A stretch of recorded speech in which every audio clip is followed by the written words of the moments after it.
Epistemic Irresponsibility, on W.K. Clifford, Pluralism, and the Morality of Philosophy. In his famous essay, The Ethics of Belief, W.K. Clifford argued that if a person allowed others to use a car that the owner knew was unsafe, even if the people arrived at their destination successfully and unharmed, the owner of the vehicle would still be guilty of immorality. When we know something is true and disregard it, or when we believe in something without sufficient evidence, according to Clifford, we act immorally. For Clifford, all of us have a burden of epistemic responsibility that we must bear well. Otherwise, we fail to live the moral life. Clifford's overreaching idea is immensely important, and I would like to expand on it here to claim that a failure to think well is an example of epistemic irresponsibility and immorality. If I avoid evidence that could counter my worldview, if I fail to try to understand fully those I disagree with and instead stereotype or misrepresent them, if I only read books I agree with, and so on, I am epistemically immoral and irresponsible, and a threat to pluralism in the Habermasian project, as discussed throughout the works of O.G. Rose. In such circumstances, I fail to think well, for a good thinker would avoid ideas that could threaten his or her worldview, wouldn't misrepresent disagreeable ideas he or she didn't like, and so on. In such circumstances, I would be guilty of the trespass Clifford wrote to stop. That said, we don't always realize when we misrepresent those we disagree with, overlook ideas that could prove us wrong, and so on. The ways we ideology preserve are sometimes subconscious, unintentional, and subtle. However, epistemic ethics would demand of us to try to figure ourselves out ever better, per se, and we have Clifford to thank for the imperative. In a world where the temptation to be epistemically irresponsible seems greater, thanks mostly to our new technologies, even though we will always be epistemically immoral to some degree, if we fail to always work to figure ourselves out ever better, our pluralistic age could be one of misery and grave consequence. Section 1. Thinking entails responsibilities, but it isn't always clear what constitutes those responsibilities. Clifford personally used this critique to attack religion, believing religion was epistemically irresponsible by definition and hence innately immoral. William James famously took issue with this critique, but the point here I would like to emphasize is that what Clifford considered intellectually immoral isn't shared by all, as there is a level of relativity that must be taken into consideration in regard to traditional ethics, so there is relativity in regard to epistemic ethics. In Immorality by O.G. Rose, I argued that determining what's right and wrong is situational. Note I didn't say relative, using Wittgenstein's idea of a language game to help understand ethics. The paper also made clear my great skepticism of ethics classes, but that shouldn't be conflated with a disdain for all ethics, though I'm admittedly skeptical of general ethics. Furthermore, I argued that none of us are completely moral or immoral. Rather, we're all immoral, the I am in parentheses, and this truth can potentially function as a common ground on which unity, understanding, humility, and more can be achieved. Similarly, when it comes to epistemic ethics, we're all immoral, the I am in parentheses. If I am epistemically responsible in regard to gender, it doesn't necessarily follow that I'm epistemically responsible relative to American history or politics. If I'm so responsible relative to how my mother feels, it doesn't necessarily follow that I'm epistemically more relative to my dad. It is impossible for a person to know everything, and hence it is impossible for anyone to be entirely responsible and epistemically moral. We all fall short. Furthermore, because of the phenomenology of true ignorance, the indestructibility of the map, the difficulty of learning to speak, and other dimensions of epistemic life that are described throughout the works of O.G. Rose, it isn't possible for any human being to be perfect all the time. Again, we all fall short. We're all epistemically immoral, with the I am in parentheses. That said, as there is a moral imperative for us to work to be increasingly moral, though we will always be immoral, I am in parentheses, so there is a moral imperative for us to become increasingly responsible and epistemically moral. I do not believe this means we should all become positivists, as seems to be what Clifford thought, but rather I believe this means we must all work to ever improve the life of our minds. This doesn't simply mean we need to become smarter, if by smarter one means memorize more information. A lack of data isn't the problem, but rather a lack of tools to sort through, understand, and be critical about data. Part of the problem is precisely that we know too much data, thanks to our modern technologies, which all actually worsens our problems. Because we lack the epistemic tools to handle it. Yet ironically, as we absorb more data, we feel more equipped to handle the information, and so open ourselves up to receive more data.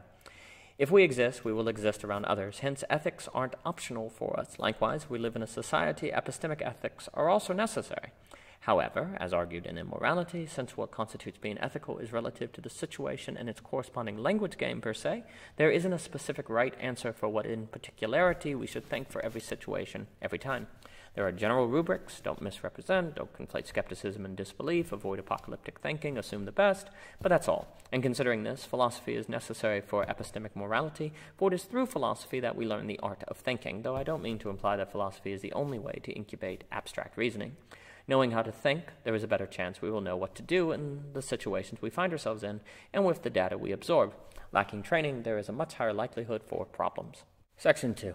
Epistemic morality takes many forms, and I believe a few examples beyond what Clifford originally intended could include representing ideas we disagree with actually, communicating an idea as clearly as possible, marketing and presenting ideas in a way that doesn't turn people off from those ideas and or make them overly zealous about them, learning to listen, learning self-skepticism, accepting that we live our life happy, not fully understanding much of what we believe, being open to change, not rejecting an idea because it's hard to hear, taking on the case of those we disagree with to understand evidence, not just our case, developing empathy, the capacity to think, feel about the world through the heart-mind of another.